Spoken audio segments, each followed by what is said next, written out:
I'm back to working on some Ural stuff. So tonight I have had a bad leak in my final drive, but I'm going to go ahead and show you as I break down the final drive behind me. I'm going to be splitting it open, and then really I just have a leak, so I'm going to be replacing the gasket, but we'll go ahead and inspect it and make sure there's nothing else going on.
So we've got this cleaned up. I've still got to clean up the mating surfaces, but that's not going to take too much work.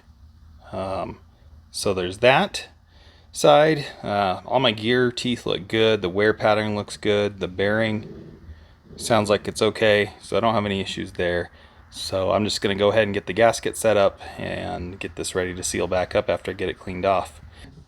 Got a little bit, few chips and a couple gouges in the pinion, but nothing I'm too concerned with. All the seals look good. I don't see any particular damage to the case where it was leaking, and so I'm just gonna go with that and get it put back together because I've got to drive this tomorrow.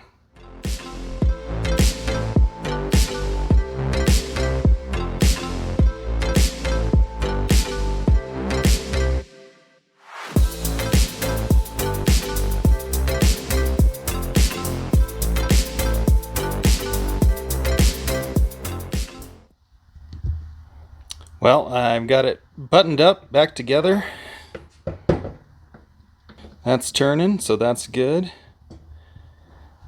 The two-wheel drive yoke is turning. And I got all my bearings in, so I'm going to go ahead and throw this back in the bike. I installed this and filled it up last night, and thankfully, no leaks this morning, so I think that means we've got it fixed. I could not find anything. So I'm just going to finish buttoning that back up so it can be ridden today. I could not find anything that would suggest that the leak somehow came from any defect in the casing or the gasket. I just didn't see anything. Sometimes gaskets just fail. So I think we're good to go. I'm excited to get riding this without leaks out of that anymore.